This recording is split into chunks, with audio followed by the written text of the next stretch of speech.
Dear students, in this video we'll take an example for the Smith chart and a single step matching. So now we'll take the example and we'll write the application and the properties of Smith chart using the example. I told already Smith chart is a combination of both the resistance and the reactance circle.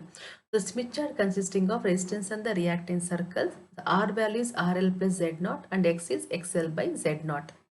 Where ZL is equal to RL plus J into XL. So hence the given load impedance ZL has to be divided by Z0. Whatever the value they'll give ZL value, that should be divided by Z0 before entering in the Smith chart. The process is called as a normalization and the ratio of ZL by Z0 is called per unit load impedance. Now second one is plotting of an impedance. Any complex impedance can be shown by the single point on the Smith chart. The intersection of R circle and the X arc of a circle. Now, for example, I have taken here ZL value is 120 plus J160 Z0 and Z0 is 400. Now, I need to find R value and the X value. So, R value is RL by Z0. So, this is my RL value and this is Z0 value. 120 divided by 400 is 0.3. So finding out the X circle, it is XL by Z0. So this XL value is 160 and Z0 value is 400. So if I divide, I am getting here 0.4. So now I need to mark the R and the X values.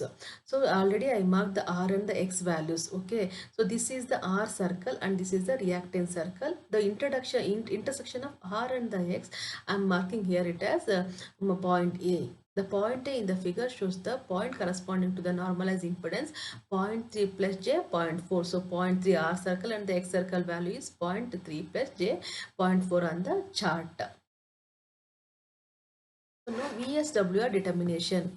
So with O as center, and OA as radius, a circle is drawn which cuts the horizontal axis at a circle R.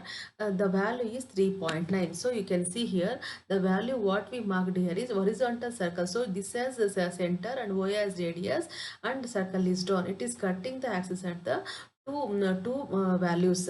For that, cutting the values are two, so one is called as a V minimum and one more it is called as a V maximum. So that is which gives the VSWR is equal to 3.9. So next, the determination of reflection coefficient. The line OA is produced to meet the outer circle at point C. So if we extend that OA line and will meet the outer circle, means there we need to measure the angle theta value. So this is a phase angle of reflection coefficient. For this particular value, I am getting here 133.2 degrees.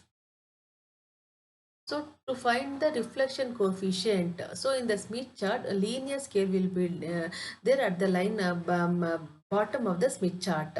Now in this Smith chart, how to find is with O as center and radius exactly equal to OA. An arc is cut on the linear scale. Okay, with the O as center and O as radius, same distance, arc is cut on the linear scale as shown in the figure. So where it will cut the value, that value is the reflection magnitude of reflection coefficient, that is 0.59, and theta already we got it, right? Just write it 133.2 degrees. Now location of V maximum and the V minimum. So the constant standing wave ratio circle intersects the central axis at the point B, D and B, that already I shown B and D. The point D correspond to the voltage minima and the point B correspond to voltage maxima.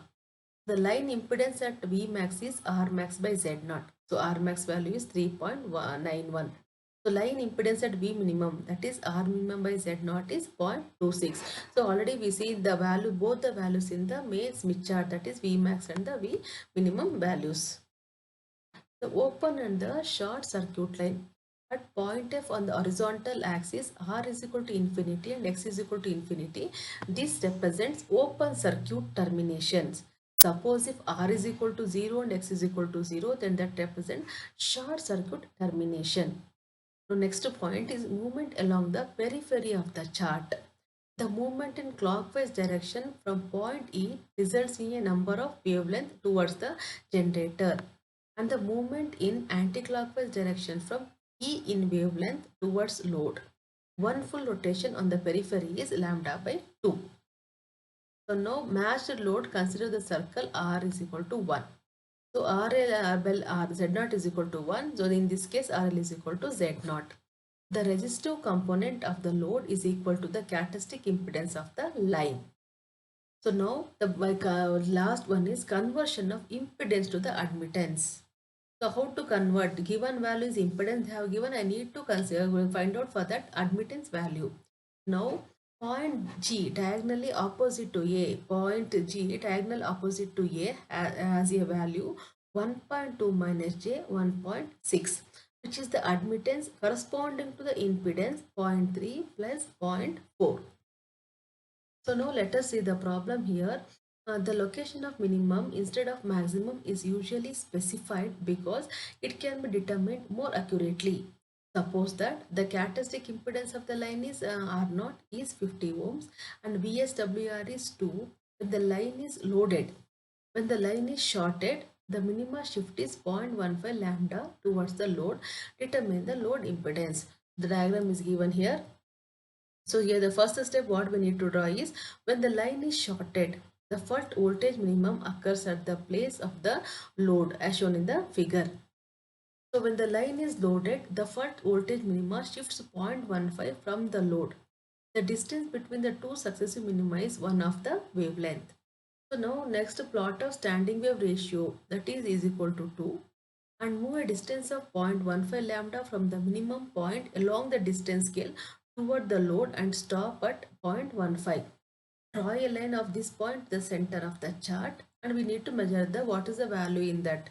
The intersection between the line and the standing wave ratio circle is ZL is equal to 1 minus J 0.65. So for this I need to find the load impedance. So load impedance is 1 minus J 0.65 into 50. This is equal to 50 minus J 32.5 ohms.